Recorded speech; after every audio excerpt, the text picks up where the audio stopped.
Retornamos com o programa Cenário Política. Como anunciamos no início, na abertura do nosso programa, nós estamos recebendo hoje com muita satisfação a visita desse decano, acho que é pentadecano da política como eu, fomos vereadores juntos, inclusive, o doutor Erison de Souza Vieira. É um prazer recebê-lo aqui, viu, doutor Erison?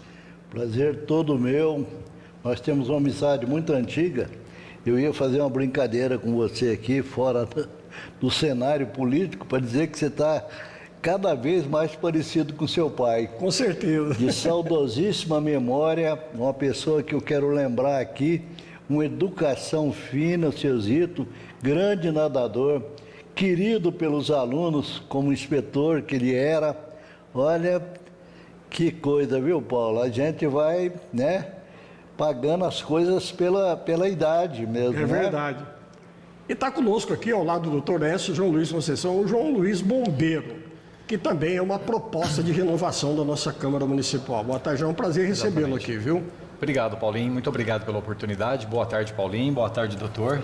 Prazer estar com o senhor novamente aqui ao nosso lado. Obrigado a todos que nos acompanham e a equipe da TV e Rádio Educadora. Doutor Erison, depois de vários mandatos, de várias campanhas, batalhas e uma atuação muito importante, realmente significativa na política da nossa cidade, você se afastou, nós nos afastamos, mas não ficamos indolentes. Agora você em novo partido, no PSB, do vice-presidente Alckmin, e está aí com uma nova proposta aí de retornar à Câmara Municipal de Batatais. Como é que é essa experiência aí na sua cabeça, no seu coração? Paulo, é o seguinte, a gente tem seu pensamento, Um dos pensamentos que eu tenho, eu acho que nunca um deputado federal pensou nessa circunstância, e que a gente na Câmara não pode fazer muito, mas pode fazer alguma coisa, e alguma coisa de importante. Para citar só para você, a luta que eu tive quando eu comandei aqui o destacamento da polícia, para acabar com as peruas e caminhões que carregavam os pau de arara, o denominado pau de arara, entre aquelas pessoas que trabalhavam na roça, e quanto embate eu tive, principalmente com o Zé Fábio, que nós conseguimos terminar com esse tipo de transporte e colocar os ônibus no lugar. Mas era uma resistência muito grande, Uma vez eu saí do Espírito Santo, todos os anos praticamente eu ia para o Espírito Santo, dada a amizade que eu tinha com um padre lá de Venda Nova do Imigrante, que foi meu professor quando eu era criança. Ele vinha anualmente em Batatais, às vezes até 2 vezes por ano.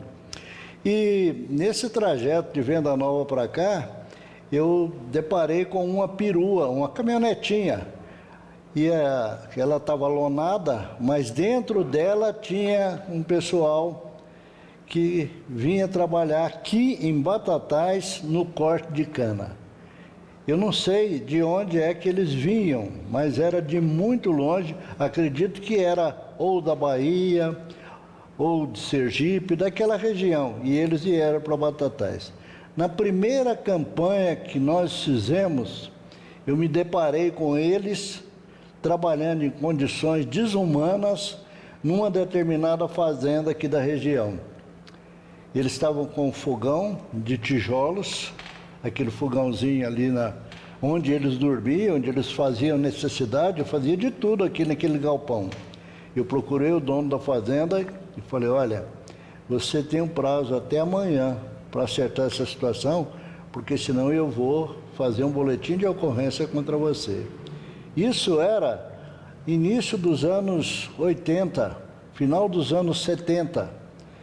A condição desse pessoal não mudou até hoje. Até os dias de hoje eles estão falando em trabalho escravo, doutor Erison, João? Essa semana houve uma condenação em Minas de uma família que teve uma empregada, entre aspas, era uma escrava, que ela não ganhava o salário e, além de tudo, fizeram um casamento arranjado dela com uma pessoa da família que era idosa, para ela poder receber a pensão dessa pessoa, só que ela não via o dinheiro, era 8.000 e poucos reais, que eles também recebiam o dinheiro.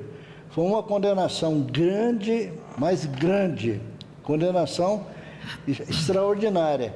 esses casos, há pouco tempo atrás, né, teve em São Paulo um caso semelhante. Então, era uma luta nossa para colocar essas pessoas que hoje utilizam ônibus e deu emprego para muita gente que transporta esse pessoal. Vê quantas transportadoras nós não temos hoje. Com certeza. Outra coisa, Paulo, que é da sua época também, que eu briguei muito para acabar, foi com a aposentadoria dos vereadores. Você se lembra disso? Aliás, você denunciou aquele convênio vergonhoso e todos nós aprovamos, e eu fiz questão de subscrever, inclusive, o seu requerimento, o seu projeto, porque era uma vergonha naquela época, vereador com 2 mandatos aposentava, né, doutor Hélio? Se você teve a coragem de denunciar e acabar com essa farra. Isso. E assim, e a resistência era muito grande por parte dos vereadores contrários.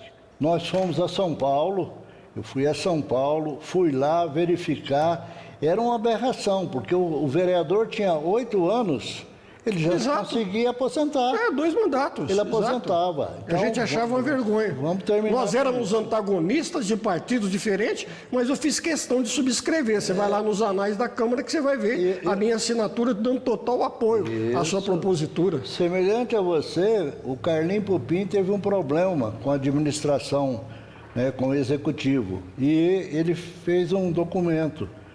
Achou que eu não subscreveria. Eu subscrevi o documento, aí o prefeito da época me chamou, você subscreveu? Eu subscrevi. Por quê? Eu falei, porque entre o injustiçado e aquele que comete a injustiça, eu fico sempre com o injustiçado. É isso aí. Isso é uma escola que a gente tem, né? Uma escola porque eu entrei muito cedo, né, no Corpo de Bombeiros de São Paulo. E tive instrutores excelentes, preparados, amigos. Para você ter uma ideia, eu privo da amizade de alguns deles, os que estão vivos, até hoje. Perfeito. Então, gente da melhor qualidade, né? Eu sempre faço questão de ressaltar isso, né? Perfeito. Porque... Edson, inclusive você falou em bombeiro, nós temos aqui um exemplo, colega, coincidentemente, não foi arquitetado isso e não foi planejado, um ex-bombeiro estão na reserva, né? Vocês estão reformados, né? Isso. Entendeu? Mas um grande profissional também da Polícia Militar, teve um trabalho diversificado muito grande. O João é uma nova proposta também de renovação da nossa Câmara Municipal. Isso. Exatamente, exatamente, Paulinho. O que eu acho, Paulinho, assim, eu me congratulo com você, viu, João? Eu me congratulo com você, é uma escola extraordinária. As pessoas não têm dimensão do tamanho que é, né, da dignidade que é, da honradez que é servir ao próximo. Não tem dúvida. E isso a gente aprende, né? Quem não sabe, aprende sendo bombeiro. Perfeito. Doutor Edson, na realidade é o seguinte, viu, João? Você como nova proposta aí de renovação, inclusive da Câmara, chegando agora, se apresentando à nossa comunidade como pré-candidato também, acontece o seguinte, quando 2 pessoas bem intencionadas, bem informadas, com boas intenções e, acima de tudo, respeitosas, né, com dignidade, se confrontam, mesmo estando em posições antagônicas, sempre surgem novas ideias. Por mais ideias distintas que tenham, a discussão inteligente sempre dá a oportunidade de surgir novas ideias. É o que você pretende fazer como futuro vereador, caso eleito? Exatamente. Trabalhar por uma causa digna, causa comum, né? Em relação ao que nós temos aí, nossas famílias, o bem-estar de todos que vêm para Batatais, que passa por Batatais. Então, esse é o nosso objetivo. Eu também venho de uma profissão muito bacana, muito brilhante. Eu trabalhei na Polícia Militar. Até antes de trabalhar na Polícia Militar, eu iniciei meus trabalhos particulares desde os 8 anos de idade. Passei por algumas empresas em Batatais, em Ribeirão Preto, entrei na Polícia Militar, fiquei 2 anos. Depois eu terminei minha função, né, como reformado ou aposentado, 28 anos no Corpo de Bombeiros, doutor. Lá eu trabalhei como bombeiro operacional, que atende ocorrências, trabalhei no gabinete de instrução do Corpo de Bombeiros e da Polícia Militar, e esse trabalho solidário que nós fazemos de um modo geral, eu trago isso comigo. Então eu gosto muito de visualizar esta situação, bem comum. tá? Eu vislumbro muito essa questão de família, né? O que é família, como que estão as famílias. Eu gosto muito das questões filosóficas, religiosas, né? Que eu acho muito importante, e a questão cultural. Vamos trazer para Batatais. O que aconteceu com os partidos grandes, considerados grandes partidos políticos, como PTB, PSDB, PDT, Cidadania? Alguns nem diretórios têm, outros estão esvaziados realmente em termos de liderança. O que aconteceu, doutor Hércio e João? Paulinho, é muito simples. Existia uma fundação, que eu fui diretor executivo, que se chamava FEBEM. Trocou-se o nome, hoje chama-se Fundação Casa. Mudou alguma coisa? Absolutamente nada. Eu sou da época da Arena e do MDB, você também. A Arena passou a ser o PDS, né? Ou PSD. Lembra? Lembro. O MDB passou a ser o PMDB. No PMDB, as pessoas... Dividiu com o PSDB. Isso, depois saíram algumas cabeças, né? E fundaram o PSDB. Mas o partido mais antigo, como você relatou, era o PTB, PSD e assim por diante. Muito bem. Essa troca de nomes, eu tenho a impressão que era para deixar de lado aqueles resquícios que os partidos tinham de ser cabide de emprego e de outras histórias do gênero. Não mudou nada. Os partidos que estão aí, eu falo assim de cátedra, eu dei muito trabalho para o Milton Baldock, eu dei muito trabalho para o Wagner Rossi e para o Dimas Ramalho. Principalmente o Dimas e o Baldock. Quando eu chegava no Palácio dos Bandeirantes, né, acompanhando o prefeito municipal, que normalmente o Geraldo me levava ou para São Paulo ou para Brasília. Aliás, Brasília ele nunca ia sozinho. Sempre eu ia junto e às vezes ia Dona Odília, o Geraldo, minha mulher e eu. Nessas minhas idas, quando o deputado eu ia chegando, ele falava assim: Hércio, pelo amor de Deus, não ofenda o secretário. Eu falava: deputado, se ele não fizer o que nós queremos e que é o certo, ele não vai gostar do que eu vou dizer. Quer dizer, essa postura que você tem, não importa que partido seja, pode ser o PT, o PRDB, qualquer partido que tenha hoje. O que importa são os homens, eles sim. Os homens é que formam um partido, não o partido que forma o homem. Perfeito. Porque você pega o estatuto do partido, você lê um, você lê outro, você fala... Mas e quando se fala em ideologia partidária, pelo menos se considera que os mesmos homens comunguem as mesmas ideias. E não é o caso, né? Pois é. E hoje eu acho assim, exatamente, que há determinados partidos, por exemplo, o PT, que amadureceu. É um partido que amadureceu hoje. É um partido que mudou sua postura, etc., porque não adianta radicalizar. Quantas vezes nós vimos o PT radicalizar e perder a eleição? Exato. Quantas vezes? Não se pode radicalizar. Em nenhum sentido. Nós somos um país democrático, plural. Nós estamos enxergando determinadas coisas com 500 anos de atraso. Olha a expressão que está adquirindo hoje o negro nesse país. Essa miscigenação de raça que existe aí, como é que nós vamos deixar de enxergar o japonês, o inglês, o português, se todos congregam para o mesmo objetivo, que é a grandeza desse país, não é? Então, você vai e volta. O que interessa para nós é o desenvolvimento do nosso município.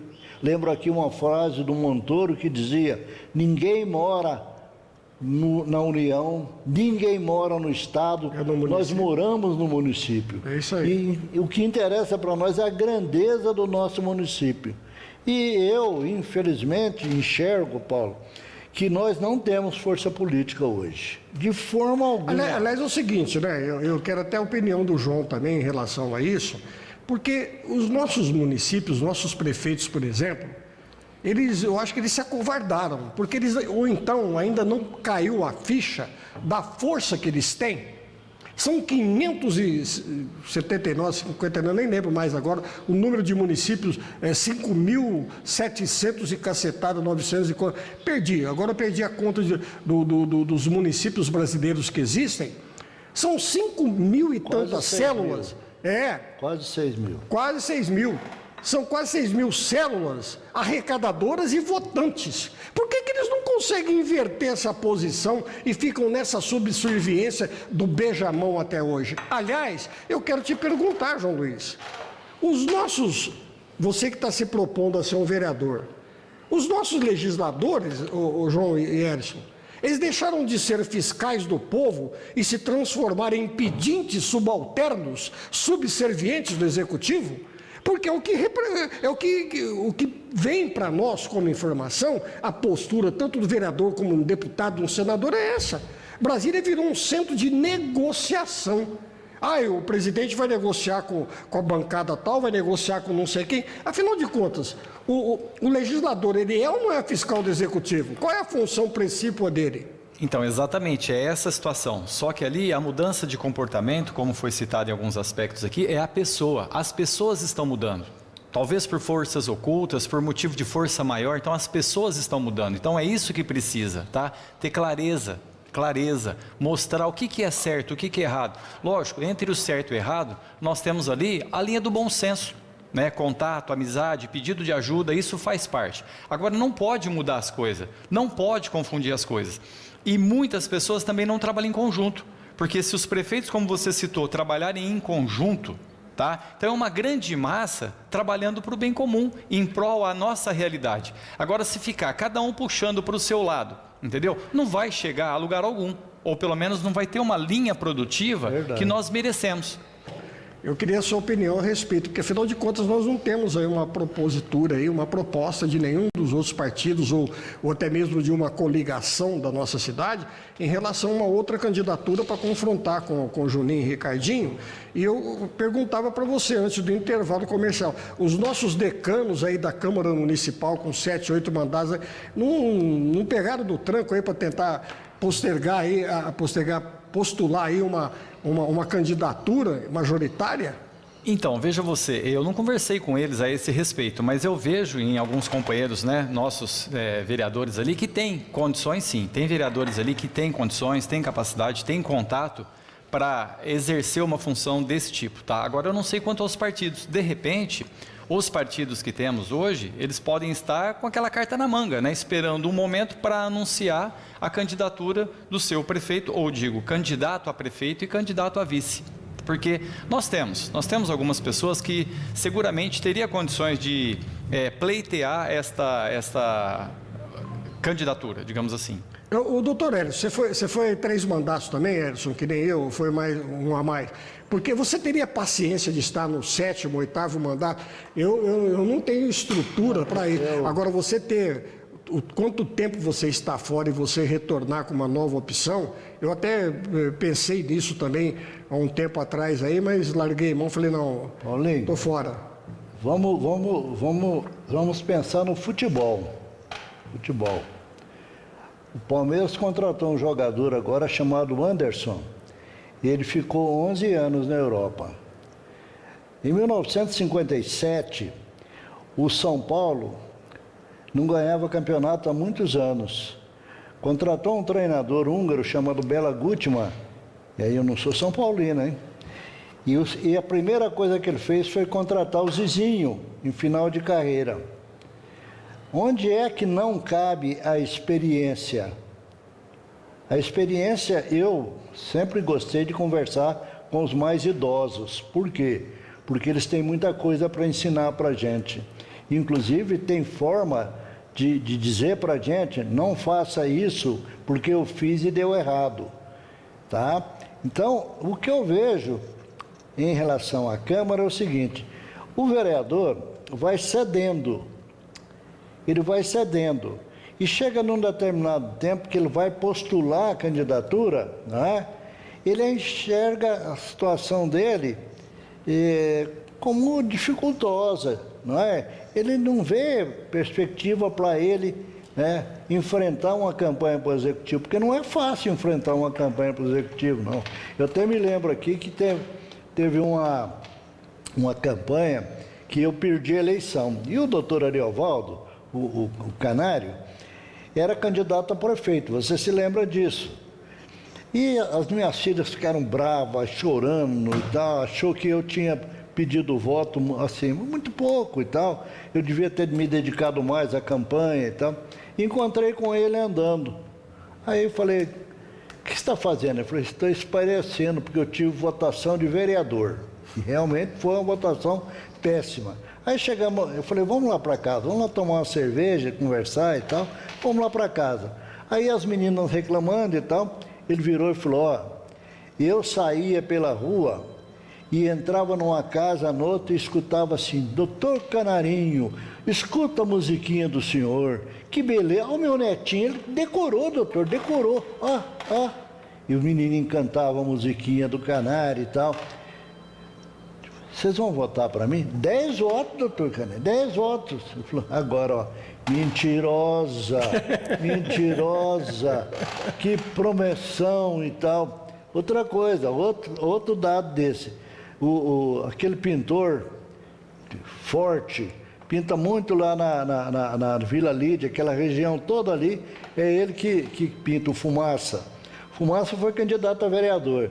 Ele me contou que ele estava em cima, na escada, lá nos píncaros da casa, e de repente uma senhora parou embaixo e falou assim, seu Fumaça, seu Fumaça. Aí o Fumaça desceu, pois não, o senhor não é candidato a vereador? Sou, me leva em tal lugar. E ele subiu e foi. Quando chegou lá, o Fumaça falou assim, falei para a senhora que eu sou candidato a vereador, né? Quantos votos tem lá na sua casa? Ela falou assim, 8. Você arruma algum votinho para mim? Ela falou, não, lá em casa estão todo mundo fechado com o seu Emerson. Era o Emerson Oliveira.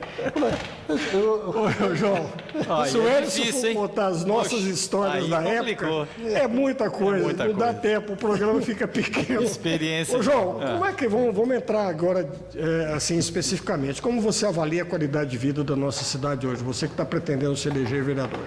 Olha, eu vejo Batatais como uma cidade bem situada geograficamente, tá? Vejo ela bem localizada no sentido dos municípios vizinhos, principalmente Ribeirão Preto e Franca, tá bem? Vejo a cidade como uma cidade não muito grande, no sentido de até ter tantos problemas como uma cidade grande tem, comparando ali com o Ribeirão Preto.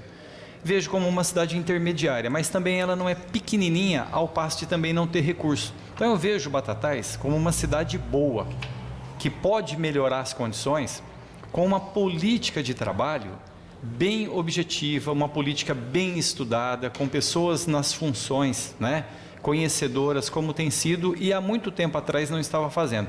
Então eu vejo que Batatais parou no tempo. Antigamente, quando aqui eu era mais jovem, vamos dizer assim, era a cidade dos mais belos jardins e muitas coisas de lá para cá não evoluiu. Então eu sei que é muito difícil, muitos moradores não colaboram, mas e o poder público de um modo geral? Então a nossa cidade, para mim, ela é boa, mas ela tem muitas coisas a ser melhorada e já está melhorando. Eu vejo que já teve algumas evoluções no último período de gestação, né, do atual prefeito, porque estava estagnado, a gente não via projeto, progresso, algumas melhorias, e eu tenho visto hoje melhorias, né? Então eu sinto que tem algo mais, né, para conquistar, e eu acho que é importante. Batatais é uma cidade boa? É uma cidade boa. Tem muita coisa a ser produzida, melhorar? Tem bastante coisa. Só que também é como o senhor disse, é muito difícil, tá? Não basta simplesmente o administrador municipal, seu prefeito, seu vice-prefeito falar assim, ó, vamos mudar, vamos fazer assim, né? Então tem questões culturais, as pessoas também não colaboram. Tá? Nós temos vizinhos ali que deixam o lixo na calçada, deixa a calçada cheia de mato, deixa seu terreno sem limpar, né? Veja aí quando você sai para andar de bicicleta, os amigos que tiram foto, poxa, nós temos lugares para descarte de lixos variado, as pessoas insistem em jogar na beirada da estrada, então é muito difícil. Agora a nossa cidade, ela pode ficar ótima, algumas mudanças administrativas que possam surgir, e eu acredito que está sendo conduzido para que isso aconteça. Agora o povo, de um modo geral, tem que dar uma mãozinha no tocante à educação. Então nós temos que trabalhar esse aspecto de educação. uma rápida consideração que eu perguntei para ele antes do intervalo sobre a atuação da nossa Câmara Municipal atual em relação à atuação das câmaras lá da antiga, anteriores. Paulinho, eu sou o autor, o presidente, o autor, entre aspas, porque, verdade seja dita, o Ricardo Melli me ajudou na lei orgânica do município, tá? O Ercílio também. Então, eu fui o presidente da primeira lei orgânica do município de Batatais, tá? E eu fui relator junto com o Luiz Carlos Lopes e o Paulinho Gente Boa. E aí, veja você, eu não tenho acompanhado para e passo, de pertinho, a atuação da Câmara, mas qualquer governo, seja da União, do Estado ou do município, ele tem necessidade de uma oposição efetiva. Por quê? Porque a oposição existe para indicar qual o caminho que o executivo deve trilhar. A oposição existe para fiscalizar os atos do prefeito. A oposição não é ser inimigo, né? Eu cito sempre isso. Eu, em política, por largos anos eu fui adversário do Claré. Você sabe que você era companheiro do Claré. E eu sempre apontava, qualquer administração eu apontava os erros, etc. Na faculdade, inclusive, o meu apelido era Contesto, porque eu contestava realmente, batia de frente, etc. E nós éramos amigos e companheiros e jogávamos bola junto. É a função A gente conseguia muito bem separar a posição partidária da amizade, do companheirismo, tá? Exato. Então, eu vejo isso. Acho que há falta de oposição na Câmara Municipal para botar o dedo nas feridas que existem. Eu, conversando ontem com um sapateiro, que eu gosto demais dele, o seu Aires, nós estávamos conversando, eu até viajei e trouxe um presente para ele. E ele estava me dizendo isso. E ele, sapateiro, lá no local onde ele trabalha, ele sabe muito mais do que eu os problemas que existem no município. E que os vereadores não apontam, você não vê nada apontado. Porque o vereador, embora você tenha falado que o vereador não é um pedinte, desculpa eu te contestar. O vereador também é um pedinte, como eu sou como advogado. Eu sou um pedinte. O que eu faço? Eu peticiono, eu peço, eu imploro. Eu fiz a provocação exatamente para essa finalidade. O vereador também. Agora, ele tem que fiscalizar. Isso eu não estou de acordo. Não estou. Você falou de história, mas eu vou te contar uma rapidinha. Quando ia municipalizar a FEBEM, eu estava em São Paulo para me submeter a um cateterismo. E eu recebi uma ligação do secretário. Me localizaram e eu fui lá falar com o secretário. Cheguei lá e disse assim: doutor Ellison, perdi a confiança no senhor. E aí eu, até minha mulher estava me acompanhando, o motorista da unidade me acompanhando, mas na audiência ele e eu. Era o Carlos Alfredo de Souza Queiroz. Eu falei: que notícia boa, secretário. Ele falou: o quê? Eu falei: que notícia boa. Quer dizer que o senhor perdeu a confiança em mim? Sim. Então, isso quer dizer que um dia o senhor teve confiança em mim, não é? E por que o senhor perdeu a confiança em mim? Porque o senhor votou contra o projeto de municipalização da FEBEM, em Batatais. Eu falei: secretário, quem é que contou essa história para o senhor? Ele falou: o Lúcio Manco, que é meu assessor. Chama ele, secretário, chama. Chamou o Lúcio. Lúcio, quem que falou que eu votei contra o projeto de municipalização da unidade de Batatais? Eu liguei lá na Câmara, falei: liga novamente, por favor. Ligou. Secretário, a informação não é essa. O projeto não foi votado. Eu falei: mas eu vou antecipar para o senhor, secretário. Se eu estiver no plenário, se eu for votar, o senhor pode ter certeza que eu vou votar contra, tá? Mas o projeto ainda não foi votado. Você vai repensar? Eu falei: posso até repensar, mas por hora não foi votado. Quer dizer, se você tem que ter posição, que eu falo, Posição, eu sou da situação. Mas se o prefeito faz uma coisa que é errada, eu, embora da situação, eu tenho que chegar lá e falar, está errado, não está certo, está errado, você errou. Pronto, acabou. Como o prefeito pode fazer a mesma coisa em relação a mim. Não estou gostando da sua postura. O melhor assessor é aquele que fala as verdades, as claras. Exatamente. E não está tudo sob. São duas frases que eu detesto. Está tudo sob controle. Você vai checar, não está sob controle. Dois mandatos. Eu fui o líder do prefeito. Exatamente. Tá, por quê? Porque a minha postura sempre foi essa. O líder é o que mais contestava como eu fazia, e você sabe disso. Claro. Ô, João, nós estamos caminhando rapidamente para o final do programa. Deixa eu fazer uma colocação. O que você considera de fatores contraproducentes mais importantes assim para a desmotivação que existe hoje, tanto por parte da mulher como dos jovens no ingresso da política, principalmente na nossa cidade? Desmotivação? Nós não vemos uma motivação ascendente, tanto por parte das mulheres como dos jovens, a ingressarem, a se candidatarem e assim por diante. Eu percebo isso.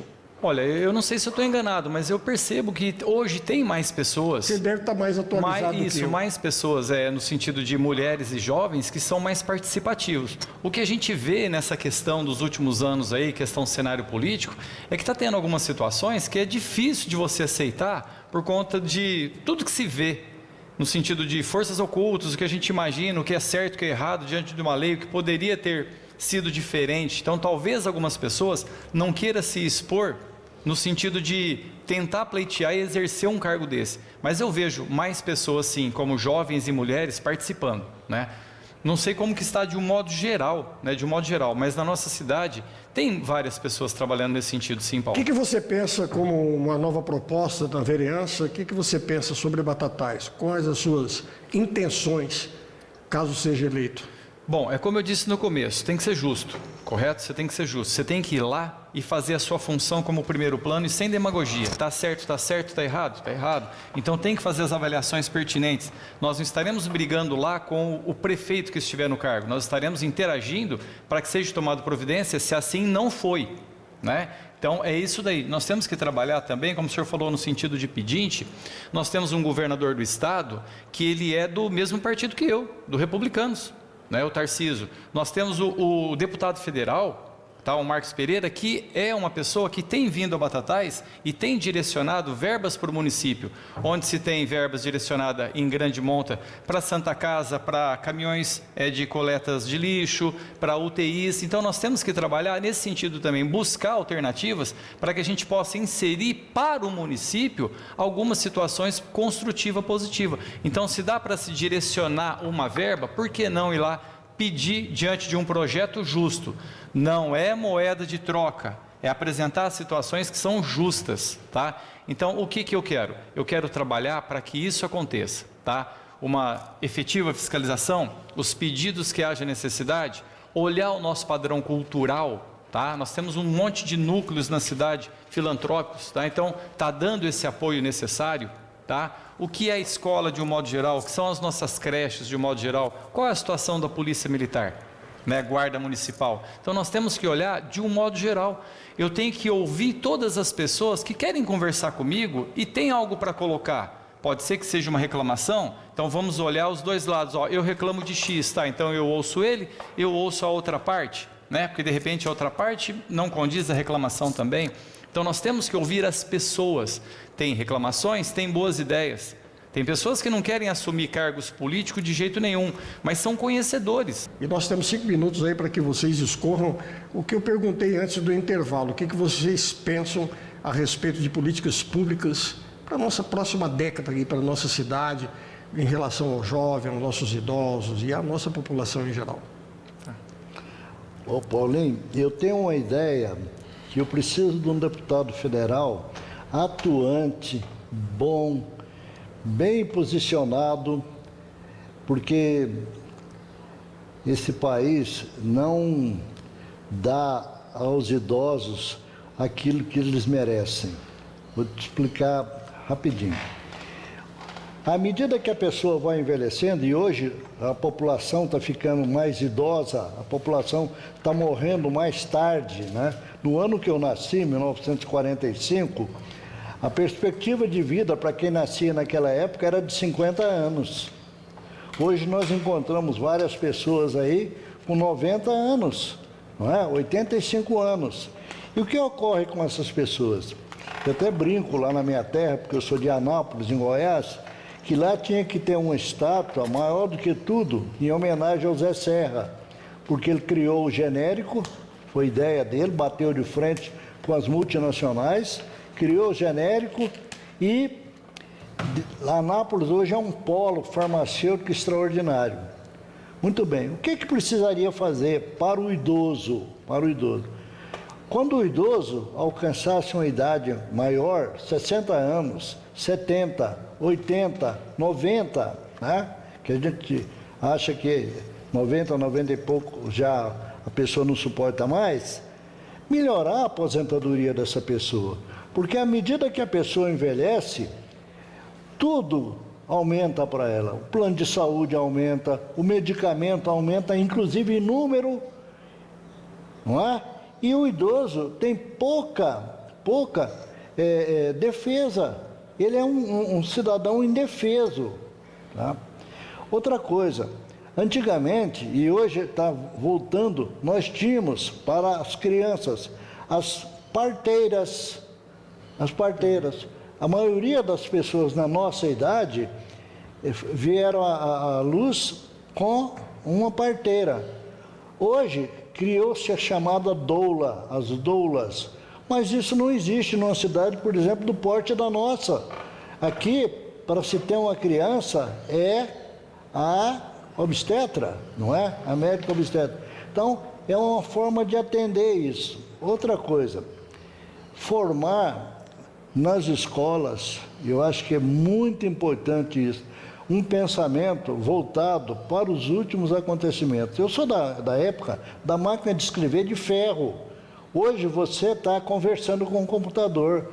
Você dita e o computador coloca na tela para você. Perfeito. O mundo deu uma reviravolta. Eu até brinco, eu tenho um amigo que fala, você está errado. Eu falo, não, eu queria estar nascendo agora. Exato. Eu queria estar nascendo agora. O mundo de hoje, Paulo, com todas essas vicissitudes, dificuldades, etc., é um mundo muito melhor do que o mundo que nós chegamos. Perfeito. Elson, João Luiz, Paulinho, infelizmente estamos chegando ao final do então, programa. mas é o seguinte, eu imagino dessa forma também, só que assim, ó, eu tenho, ao meu ver, que tudo tem que ser trabalhado com cultura, né? Então, no sentido da educação, tem que se trabalhar muito isso daí e as questões filosóficas religiosas. Porque quando a gente teme ao grande arquiteto, você entendeu? A gente aqui embaixo trabalha em outros aspectos, enxerga outras coisas. Então, nós precisamos de resgatar muito do que se tinha e, para alguns, que se tem em família. Então, no aspecto cultural, a gente apresenta essa situação. No aspecto filosófico-religioso, a gente apresenta essas situações também. Então, acho que nós temos que trabalhar as questões pontuais. Está acontecendo um monte de problema, tem que tomar decisões do dia a dia, sim. Mas, como você disse, com um período longo, então temos que investir em cultura, trabalhar muito essa questão filosófica, religiosa, para as pessoas se enxergarem, respeitar o próximo, respeitar aquela situação diferente. Então, é assim que eu vejo. Esse major reformado da Polícia Militar, que tem uma carreira, muita história para contar, o Elias Bonfim Aguiar de Souza. O que te motivou depois? Como foi tua trajetória na PM? E o que te motivou a ingressar na política, Bonfim? Boa tarde, seja bem-vindo. Boa tarde a todos os telespectadores. Tô meio sem voz, mas vamos tocar o barco. Ô Paulo, então, eu sou um baiano que veio para a capital de São Paulo. Na época, meus pais viemos para Você é café. baiano? Sou baiano. Viemos aqui para a Fazenda Província, apanhar café. A família... Mas é o baiano do senhor do Bonfim ou não?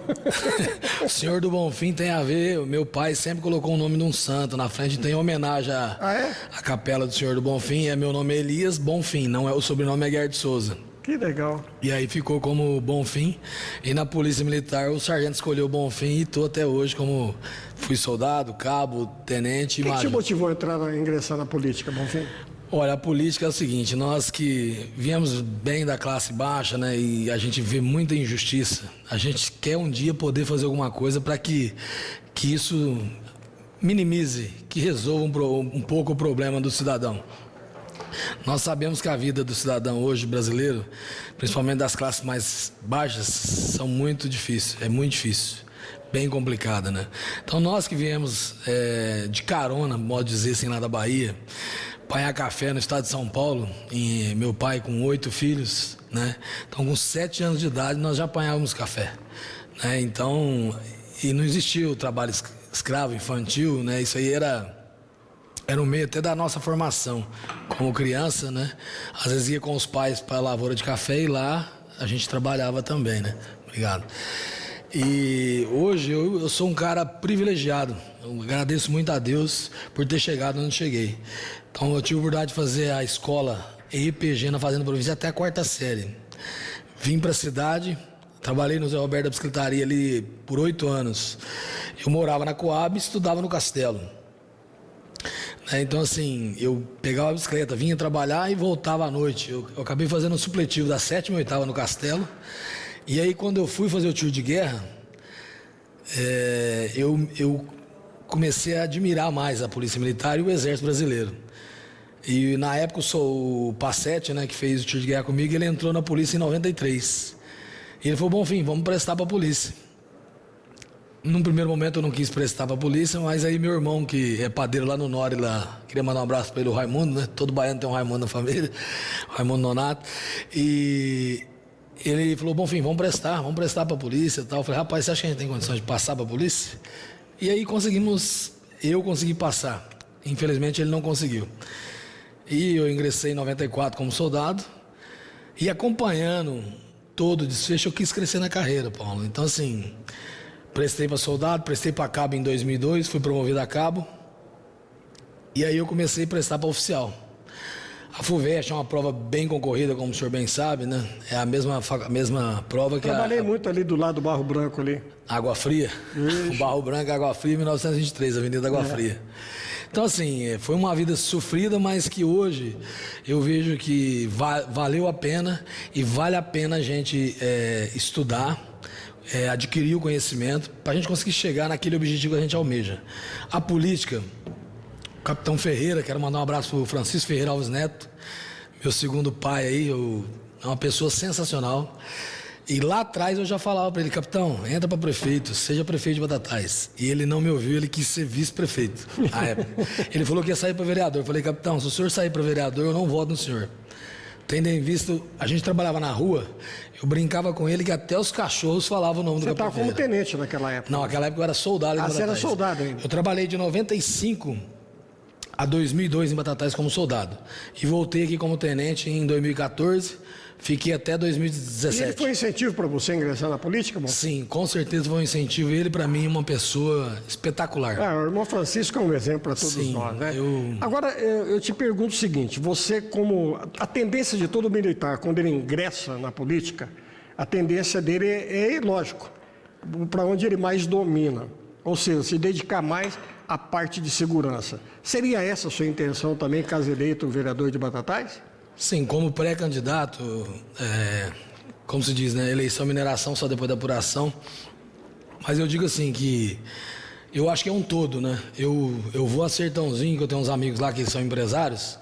Você chega no Distrito Industrial de Sertãozinho, você perde de vista as avenidas e empresas que existem naquele município. Então eu acho que tem que trabalhar o conjunto da obra. Nós temos que tentar fazer com que o Batatais cresça o mais rápido possível, que eu acho que ficou muito tempo parado.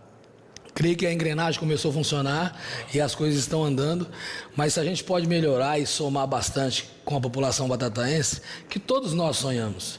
Quando veio o pedágio aqui entre Brodowski e Batatais, isso foi uma pancada para o cidadão batataense. Sem dúvida. Então, assim, eu acho que ali Batatais perdeu muito. Então, a política, eu acho que serve para tudo isso. Alguns brigaram e esse pedágio não veio.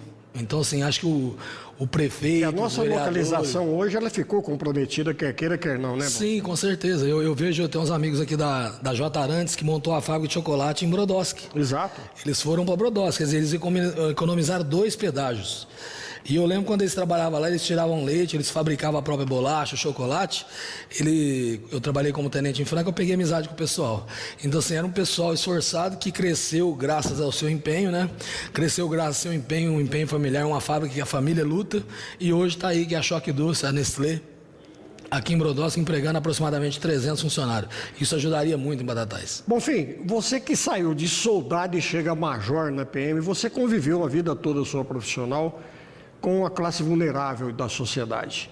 Como é que você analisa hoje o índice de criminalidade e as drogas no nosso país de uma maneira em geral, e Batatais não foge à regra? Sim, eu penso assim, ó, quando eu vim como soldado para Batatais, o porte de entorpecente, que era o usuário de maconha, que não existia nem crack em 94, 95, quando a gente veio para cá, então às vezes eu ia no meio do bosque prender o usuário de maconha, que estava lá no meio do horto fumando maconha, e levava para a delegacia, ele era preso em flagrante, pagava a fiança e saía. Então não houve a descriminalização da maconha, mas ela foi diminuindo a pena, a penalidade, não foi cumprindo-se a pena. E eu acho que isso aí com o tempo, a teoria da janela quebrada, quando você vê uma janela quebrada, a tendência é as pessoas quebrarem todos os outros vidros que ali existem. Então eu acho que a tolerância zero para a criminalidade tem que existir. E aí, quando eu falo assim, quando eu vim como soldado, meu pensamento era que o usuário de droga era criminoso. E com o tempo eu entendi que ele é um doente. Ele é uma vítima do traficante. Então a pena para o traficante ela tem que ser a mais dura possível. Com certeza. E combater o tráfico. Hoje em dia, o usuário ele furta uma TV, ele vai na boca de fumo e troca uma televisão por 5, 6 pedras de crack. Quando der 8 horas da noite, ele vai furtar outra residência, porque aquilo ali já não satisfez ele mais. Antigamente o cara furtava e tinha um receptador. Hoje em dia o receptador já é a boca de fumo.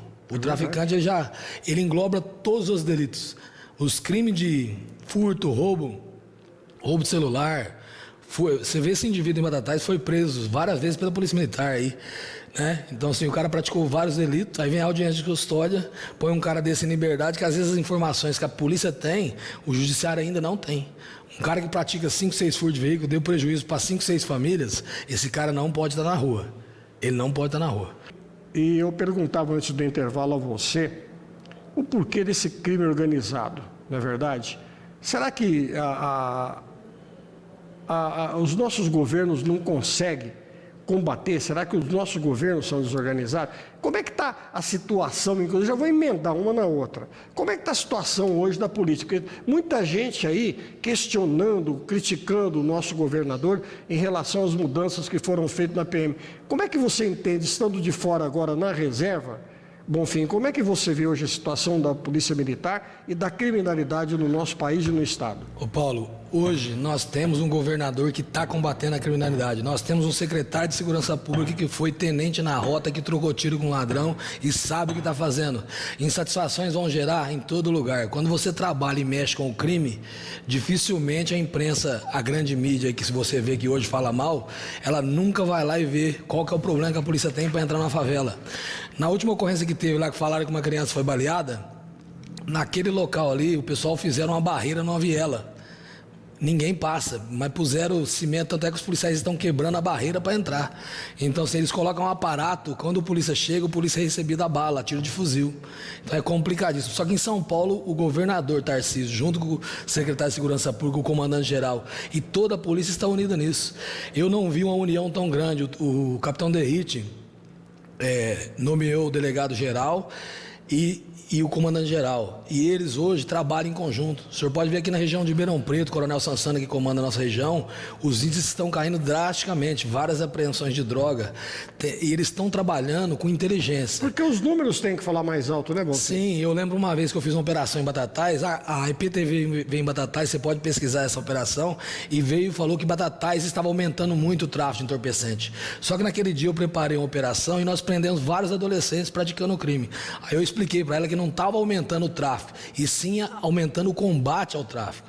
E o que a população quer é isso aí, que é uma polícia na rua, que é uma polícia que fiscaliza, que é uma polícia que aborda e que põe o cidadão que está cometendo o crime em flagrante delito na cadeia. Porque como é que o pessoal, a sociedade, fala, é desumanidade, isso, aquilo. Mas como é que você vai lidar com o criminoso? Você vai fazer sessão de psicologia com ele na rua?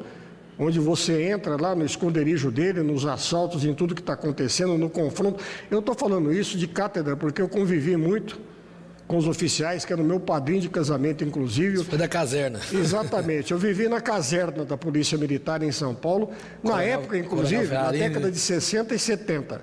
Eu sei o que significa ser policial militar, e hoje, o que muitos não sabem e não param para refletir, é que o policial é um cidadão, é um ser humano da nossa sociedade, como qualquer um outro de nós. E que muitos dos companheiros nossos, lá, por exemplo, em São Paulo e nos grandes centros, vão secar farda dentro de casa, não pode pôr nem no varal. Porque tem bandido ali ao derredor que, se vê uma farda, vai esperar ele para matá-lo, inclusive distraído. E é o que ocorre constantemente contra oficiais, soldados e tudo mais da Polícia Militar, da Polícia Civil e assim por diante. Então é muito difícil a gente de fora ficar relacionando aí, tecendo comentários a respeito da atuação tanto de um governo como da polícia em termos de segurança, né, Bonfim? Com certeza, eu atendi várias ocorrências, principalmente briga de marido e mulher. Você chega lá, ou um churrasco no final de semana, a polícia não é convidada para o churrasco, ela é convidada para o final do churrasco, quando um briga com o outro, porque faltou a guaraná, faltou a carne. Quando sai tiroteio ou pancadaria. Sai faca. E o policial chega, todo mundo se une e vira contra a polícia, infelizmente. Você falou aí do policial não poder nem colocar a farda no varal. Eu abordei um policial saindo da favela do Elba, em São Paulo, em 2003. Aí ele falou: sou cabo, sou da polícia. Eu falei: mas você mora aqui? É onde eu tenho condições de morar. E foi aqui, a minha farda fica escondida, e era assim que funcionava. Hoje, graças a Deus, o nosso governador está mudando esse cenário. Junto com o secretário, está tendo uma união. Eu trabalhei na região aqui de Cajuru, Jardinópolis, até mandar um abraço ao doutor André Baldock, o doutor Gabriel, vários delegados que nós trabalhamos em conjunto. Nós fizemos várias operações, prendemos várias quadrilhas com trabalho de inteligência. Eu passava informação, eles investigavam. Prendemos uma fábrica de cigarro do Paraguai em Casco Coqueiro. Se você verificar o local, nós limpamos, tinha até trabalho escravo. Não tem dúvida. Tornos, geradores de energia. Exato. Tudo filmado, tudo. Então, assim, o crime organizado é o que você falou. Desbancaram uma usina aí de entorpecente, inclusive, aqui, né? Sim. Uma pequena... Hoje a PM, a Guarda Municipal, a Polícia Civil, são forças que a população tem ao seu favor. Então, os administradores e os cabeças de chave disso, tem que trabalhar em conjunto e usar essa informação a favor da população. Somos um time. Se trabalhar unido, não tem crime que vai vencer.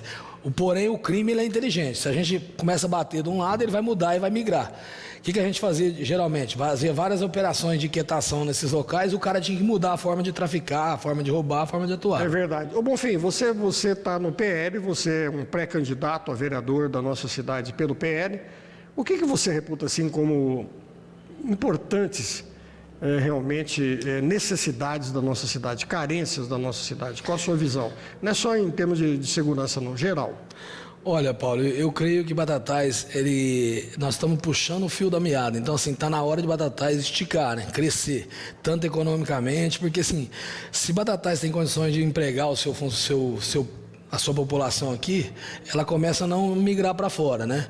Investir bastante na área rural, nós termos silos capazes de segurar a nossa produção aqui, até que o cafeicultor esteja um preço, né, razoável para poder vender. Você sabe que existe a especulação financeira. Então chega a certa data, que é a época da produção, se o cara liberar, ele perde um grande valor, no outro ano ele não consegue nem produzir aquilo que ele almeja, né? A título de curiosidade, assim, o que você teria em mente em termos de projetos, proposituras ou aspirações para a nossa cidade? Olha, Paula, a nossa vontade é o seguinte: o legislativo ele tem que fazer leis que funcionem, né? Não posso fazer uma lei para pegar, e nós temos que fiscalizar, principalmente obras públicas. A nossa fiscalização é que vai dar aquele real impressão para a população de que tudo está correto. Porque quando a gente deixa de fiscalizar, a gente abre margem para a corrupção.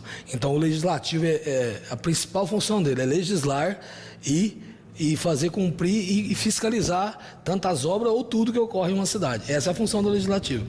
Ô Bonfim, você acha que a tua ida para o PL melhora bem as tuas chances aí de uma possível reeleição? O que essa mudança de partido aí foi estratégica? O que você me fala? Não, eu penso assim, eu acho que, igual eu te falei, né? Eleição e mineração só depois da apuração.